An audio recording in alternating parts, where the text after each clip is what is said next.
Hello guys, this is সিয়াম দা মোটু ভাই। আজকে আসছি আমরা বেলকুচির রহমানিয়া হোটেলে খেতে। গাইস, আমাদের বড় ভিডিও শুটিং চলতেছে, আপনারা সবাই জানেন। এর আগের একটা ভিডিওতে আমি বলেছিলাম সেই ভিডিও শুটিং এর জন্য আমরা ইয়াসিন ভাইয়ের জন্য অপেক্ষা করতেছিলাম। অবশেষে ইয়াসিন ভাই চলে আসলো। ইয়াসিন ভাই আসা মাত্রই এক মুহূর্ত দেরি না করে আমরা ইয়াসিন ভাইকে ভিডিও করার জন্য প্রস্তুত করতেছিলাম।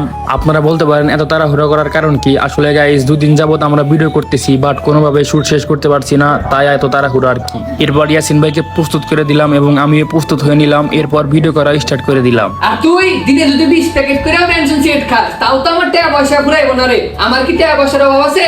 আমি ভিডিও শুট নিলাম, দেন ইয়াসিন ভাইকে দেখালাম। ইয়াসিন ভাই তো বলে করা হয়েছে। এরপর আমাদের ভিডিওর জন্য আমাদের নায়িকাকে প্রস্তুত করা হচ্ছে। তো গাইস, আমাদের নায়িকা কিন্তু দেখতে অনেক সুন্দর। তো আমাদের নায়িকাকে দেখে কেউ যদি ক্রাশ খেয়ে থাকেন অবশ্যই কমেন্ট বক্সে জানাবেন। গাইস, আমাদের ইনডোরের শুট শেষ, এখন আউটডোরে যেতে হবে শুট করতে। এরপর আমরা নায়িকাকে নিয়ে বেরিয়ে পড়লাম আউটডোরে শুট করার জন্য। এরপর আমরা শুট শুরু করে দিলাম। এরপর আর সবাই ভিডিও করতেছিল। আমি গিয়েছিলাম আমার বন্ধু এবং আমাদের টিম মেম্বার আকাশকে ওর বাসা থেকে নিয়ে আসতে। ওরে নিয়ে আসলাম, দেন আমরা আবারও শুট শুরু করে দিলাম।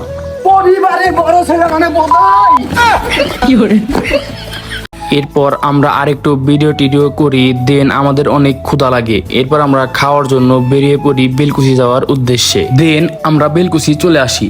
হ্যালো গাইস, দিস ইজ সিয়াম দা মোটু ভাই। আজকে আসছি আমরা বেলকুচি রহমানিয়া হোটেলে খেতে। এরপর আমি আর ইয়াসিন ভাই তাড়াহুড়ো করে খাওয়া শুরু করে দেই, বিকজ আমাদের অনেক বেশি ক্ষুধা লাগে। এরপর আমি খেতে খেতে অনেক ঘেমে গেছি।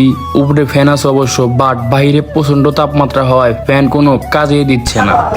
অলরেডি 4 প্লেট খাওয়া শেষ। আরেক প্লেট হবো?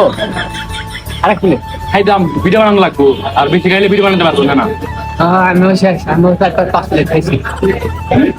আসলে ইয়াসিন ভাই মিথ্যা কথা বললো। সে আসলে বেশি খেতে পারে না, সে তার ভাগের সবকিছু আমাকে দিয়ে দেয়, আমি সব খাই আর কি। এরপর আমরা খাওয়া দাওয়া শেষ করে টাকা দিয়ে বেরিয়ে পড়ি বাসায় যাওয়ার উদ্দেশ্যে। খাবারটা মোটামুটি ভালোই ছিল।